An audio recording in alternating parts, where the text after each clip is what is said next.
नमस्कार, स्वागत है आपका हमारे इस YouTube चैनल पर। मैं मनमोहन श्रीवास्तव आपका हार्दिक अभिनंदन करता हूँ। दिल्ली विश्वविद्यालय में आज आप देख सकते हैं ये आर्ट्स फैकल्टी के बाहर आज पूरा जो नज़ारा है वो ये दिल्ली का दूसरा जंतर मंतर बना हुआ है। और आज स्टूडेंट फेडरेशन ऑफ इंडिया ने एक रेफरेंडम भी कराया और उसके लिए यहाँ पर एक वोटों की काउंटिंग भी की। हमारे साथ आरिफ हैं और आइए इनसे बात करते हैं कि क्या रहा वोटिंग का नतीजा। मेरा नाम आरिफ सिद्दीकी है और मैं student federation of India SFI का स्टेट कमेटी मेंबर हूँ। आज हम लोग ने FYUP के विरोध में एक रेफरेंडम कराया था दिल्ली विश्वविद्यालय के अलग अलग कॉलेजेस में। ये जो FYUP है एक प्रकार ये बिल्कुल ही छात्र विरोधी नीति है। तो यही इसके बारे में जानने के लिए कि जो दिल्ली विश्वविद्यालय का विद्यार्थी है, जो स्टूडेंट है, वो इसके बारे में क्या सोचता है, इसी को लेकर के हमने कॉलेज में कराया आपने? ये हमने दिल्ली विश्वविद्यालय के लगभग सभी कॉलेजेस में करवाया है। सभी कॉलेज में जी।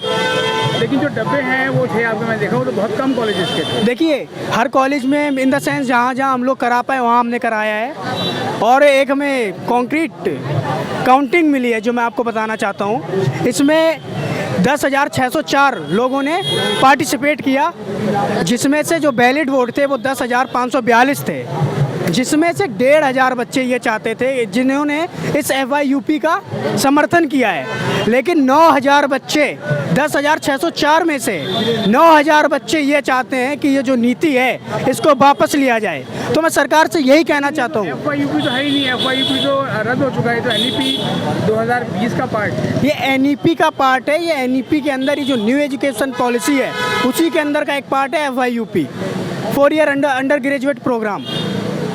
तो छात्र इसे बिल्कुल भी पसंद नहीं कर रहे हैं और चाहते हैं कि इसको वापस लिया जाए।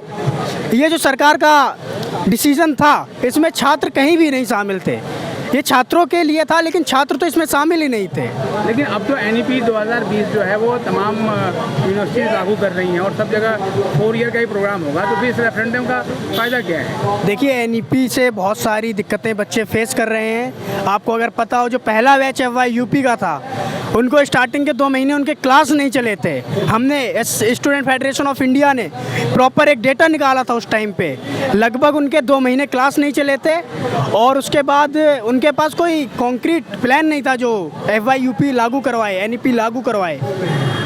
उनकी 15 दिन पहले एग्जाम से 15 दिन पहले तो आपने रेफरेंडम कराया है जी। वोटिंग का जो ये रिजल्ट आया है जी, तो इस रिजल्ट का क्या यूज़ होगा? देखिए अब हम छात्रों की राय जानना चाहते थे कि छात्र क्या चाहते हैं। छात्र इस नीति के विरोध में हैं। अब आप खुद ही समझिए, जिन छात्रों को ये पढ़ना ही नहीं है उनको ज़बरदस्ती पढ़ाया जा रहा है तो छात्र क्या ही करेगा। तो अब जो है वो SFI का फिर अगला कदम क्या होगा? अगला कदम हमारा ये होगा, हम दोबारा स्टूडेंट्स के बीच में जाएंगे, उनको इन नीतियों के बारे में बताएंगे और एक बड़ा आंदोलन खड़ा करेंगे।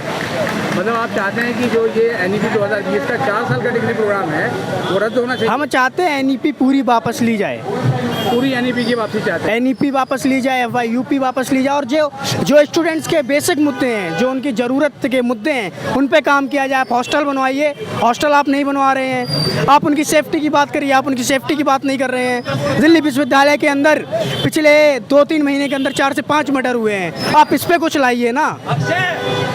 मतलब आप ये चाह रहे हैं कि एक और मैंने देखा कि एक और बात आपके एक साथी कह रहे थे अभी थोड़ी देर पहले कि फ़ीस बहुत महंगी हो रही है। जी बिल्कुल, फ़ीस महंगी हुई है। हर साल ये 2 से 2,500 हज़ार फ़ीस बढ़ा रहे हैं। इस बार तो इन्होंने एक नया कोर्स निकाला है अंडर ग्रेजुएट LLB का, उसकी फ़ीस 2 लाख रखी है इन्होंने। क्या सेंट्रल यूनिवर्सिटी जो गवर्नमेंट से एफिलेटेड हो वो 2 लाख फीस रखते हैं? नहीं, लेकिन उसमें तो VC साहब को मैं सुन रहा था इसी में उन्होंने कहा कि 90% तक हम फीस वेव कर देंगे EWS वालों को। तो क्या ये उन बच्चों को डराने की कोशिश है जो पिछड़े तबके से आते हैं, जो गरीब परिवार से आते हैं? उनको क्या ये फीस का नाम दिखा के वो यहाँ वो छात्र दिल्ली विश्वविद्यालय तक ना आ पाएँ, उन्हें एक डराने का जरिया बनाया जा रहा है? आप उनको 2 लाख बता रहे हैं। आप खुद सोचिए, एक गरीब परिवार के बच्चे को जब पता चलेगा कि वहाँ फीस 2 लाख है, उसको 90% का नहीं पता होगा, तो वो क्या यहाँ एडमिशन लेना चाहेगा? तो अब जो है वो आपने कहा कि एक बड़ा आंदोलन भी खड़ा कर सकते हैं। इसके बाद अगला कदम क्या होगा? देखिए हम लोग लगातार जब से NEP आई है, हमने NEP के विरोध में स्टूडेंट फेडरेशन ऑफ इंडिया ने ऑल ओवर इंडिया एक जत्था निकाला था 2022 में। वो दिल्ली भी आया था, वो देश के हर कोने में गया था। और हम आज ये जो छात्रों का हमें रिस्पांस मिला है, हम फिर एक बड़ा आंदोलन खड़ा करेंगे और लड़ेंगे, जब तक लड़ेंगे जब तक ये FYUP जैसी छात्र विरोधी नीतियाँ। अंडर ग्रेजुएट प्रोग्राम की बात तो आप लोग कर रहे हैं जी।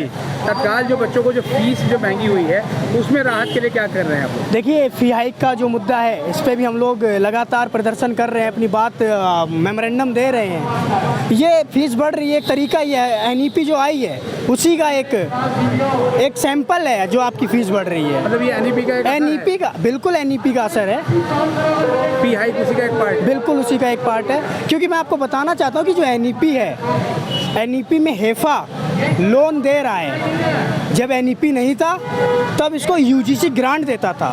आप ग्रांट और लोन का मतलब समझते होंगे, आपको एक तरफ लोन दिया जा रहा है और एक तरफ ग्रांट दिया जा रहा था। जब लोन आप कहीं से लेंगे तो आपको चुकाना भी पड़ेगा, तो आपको छात्रों की फीस बढ़ानी भी पड़ेगी। पूरी तरीके से निजीकरण हो रहा है शिक्षा का। तो आपने सुनी आरिफ की बात, और उनका यही कहना है कि आज के इस रेफरेंडम को वो आगे यूज़ करेंगे और इसको लेकर एक बड़ा आंदोलन खड़ा करने की तैयारी SFI की है। अगर आप हमारे चैनल पर नए हैं, चैनल को सब्सक्राइब कर लें और इसे अपने दोस्तों के भी शेयर करें। मिलते हैं एक और एपिसोड के साथ, तब तक के लिए नमस्कार।